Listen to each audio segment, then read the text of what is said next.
ابھی تک ہمارا چینل سبسکرائب نہیں کیا تو ہمارے چینل کو سبسکرائب کر۔ السلام علیکم دوستو، اس ویڈیو میں ہم صرف حضرت علی کے شعر ہی بیان کریں گے۔ تو چلیے دوستو ویڈیو کو سٹارٹ کر لیتے ہیں۔ پریشانی آزمائش ہے یا سزا؟ حضرت علی سے کسی نے پوچھا، یہ کیسے پتہ چلے گا کہ جو پریشانی یا مصیبت ہم پر آئی ہے وہ اللہ کی طرف سے آزمائش ہے یا ہم پر اللہ کی طرف سے سزا ہے؟ آپ نے جواب دیا، جو مصیبت تجھے اللہ کے طرف لے جائے وہ آزمائش ہے، اور جو مصیبت تجھے اللہ سے دور کر دے وہ سزا ہے۔ حضرت علی فرماتے ہیں، محبت سب سے کرو لیکن اس سے اور بھی زیادہ کرو جس کی دل میں تمہارے لیے تم سے بھی زیادہ محبت ہے۔ حضرت علی فرماتے ہیں، اپنے دن کا آغاز صدقہ دینے سے شروع کرو، اس دن تمہاری کوئی دعا رد نہیں کی جائے گی، اور اچھی بات بتانا بھی صدقہ ہے۔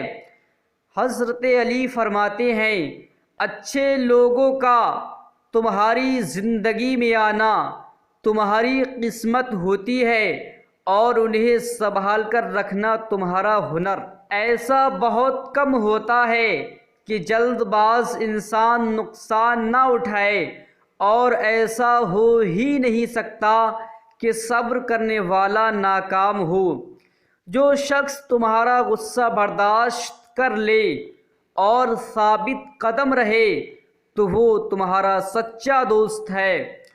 جو ذرا سی بات پر دوست نہ رہے وہ دوست تھا ہی نہیں۔ جس کو ایسے دوست کی تلاش ہو جس میں کوئی خامی نہ ہو اسے کبھی بھی دوست نہیں ملتا۔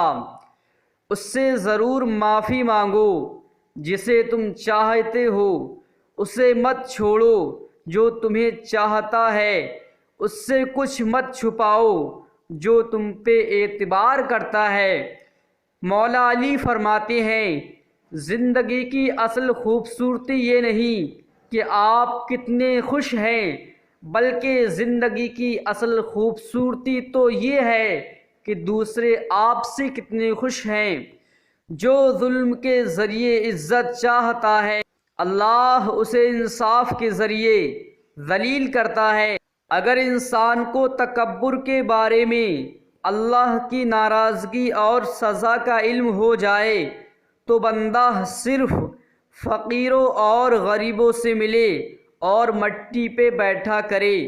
رشتے خون کے نہیں احساس کے ہوتے ہیں، اگر احساس ہو تو اجنبی بھی اپنے ہو جاتے ہیں، اگر احساس نہ ہو تو اپنے بھی اجنبی ہو جاتے ہیں۔ ابھی تک ہمارا چینل سبسکرائب نہیں کیا تو ہمارے چینل کو سبسکرائب